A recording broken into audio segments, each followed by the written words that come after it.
आंकड़ों के जाल में जनता को ना फंसाएं और मध्यम वर्ग से आप जीएसटी वसूल रहे हैं। एक चर्चित उदाहरण है पॉपकॉर्न का।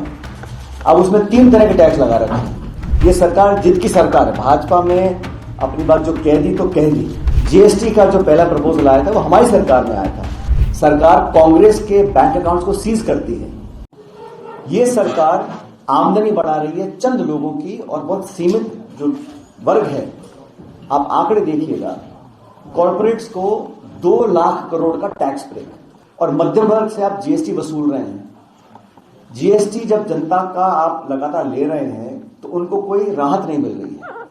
इन्फ्लेशन और महंगाई और खासकर जो फूड प्राइस इन्फ्लेशन है वो रिकॉर्ड तोड़ रहा है। हर चीज, एलपीजी सिलेंडर हो, खाद्य पदार्थ हो, रोजमर्रा की चीजें हो, उसके दाम बढ़ रहे हैं। तो अब समय आ गया है कि सरकार को जीएसटी 2.0 लाना पड़ेगा और लाना चाहिए।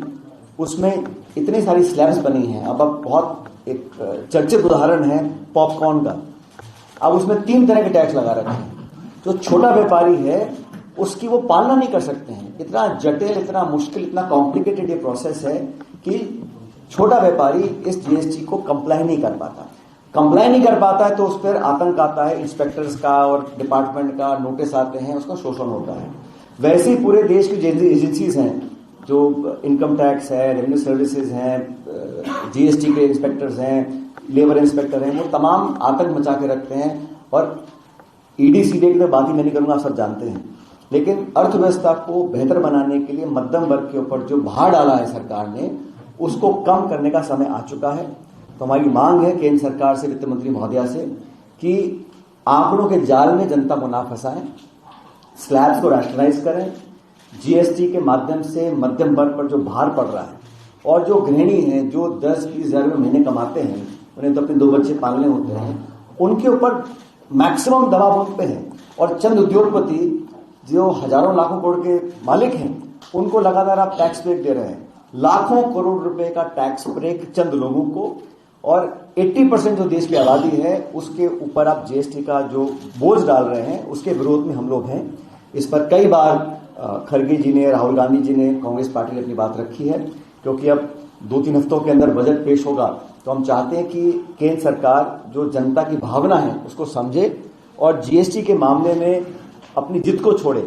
ये सरकार जिद की सरकार है। भाजपा में अपनी बात जो कह दी तो कह दी, चाहे वो नोटबंदी हो, चाहे वो लॉकडाउन की बात हो, जिन बातों को कंसेंसस बना के करना चाहिए उसको वो करती नहीं। जीएसटी का जो पहला प्रपोजल आया था वो हमारी सरकार में आया था। स्वर्गीय मनमोहन सिंह जी की गवर्नमेंट ने इसको पहली बार प्रस्तुत किया था, क्योंकि इससे एक आपका टैक्स कलेक्शन बाइडन हो सकता है। लेकिन पिछले 10 सालों में टैक्स कलेक्शन का पूरा जोर, पूरी जिम्मेदारी और पूरा बर्डन मध्यम वर्ग और लो इनकम फैमिलीज के ऊपर पड़ रहा है। हम लोग चाहते हैं कि इसको रैशनलाइज किया जाए, इसको नेहरू पे पेश किया जाए, और टैक्स टेररिज्म, देश में नागरिकों के ऊपर जो एक खतरे के बादल मंडराते रहते हैं, वो सरकार का दबाव का टैक्टिक्स है। और जो इलेक्टोरल बॉन्ड्स को सुप्रीम कोर्ट इलीगल घोषित कर चुका है, वो भी हजारों करोड़ रुपए आज भाजपा के खाते में जमा है। और चुनाव से ठीक पहले सरकार कांग्रेस के बैंक अकाउंट्स को सीज करती है। तो ये इकोनॉमिक जो दबाव है, आर्थिक दबाव है, ये पॉलिटिकल हम लोगों पर है जो है, लेकिन आम जनता को जो तकलीफ हो रही है उसके विरोध में कांग्रेस पार्टी है। और अगर कोई ऐसा प्रैक्टिकल जनता के हित में ये सरकार प्रपोजल लेकर आती है, उसका हम समर्थन करने को तैयार है। ऐसा नहीं है कि हम विरोध करें क्योंकि विपक्ष में है, लेकिन जनता त्राही कर रही है। महंगाई से हर व्यक्ति, हर परिवार परेशान है, ग्रामीण क्षेत्र में, शहरी क्षेत्र में, और जहां हम आज बैठे हैं ये देश की आर्थिक राजधानी है। तो यहां पर भी हम लोगों को केंद्र सरकार को आगाह करने के लिए आए हैं कि पूरे देश भर में मांग उठ रही है कि इसको आप रैशनलाइज करिए। कमजोर वर्ग, medium income families, middle classes को आप राहत देने का काम करिए। और सिर्फ ये कैंपेन, अखबार, इश्तिहार, होर्डिंग, इनसे काम नहीं चलेगा। अर्थव्यवस्था को बेहतर करने के लिए जो कॉर्पोरेट्स को आप लगातार राहत देते हैं, टैक्स ब्रेक देते हैं, गवर्नमेंट के आसान से उनको लोन मिल जाते हैं, और निजीकरण और प्राइवेटाइजेशन भी सरकार जो करती है वो पारदर्शी तरीके से करे। कांग्रेस पार्टी उद्योग के पक्ष में है, कांग्रेस पार्टी निवेश के पक्ष में है, कांग्रेस पार्टी इन्वेस्टमेंट्स के पक्ष में है।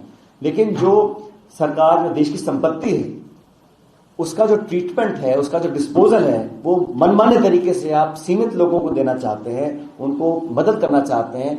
ये मैं समझता हूं देश के साथ एक धोखा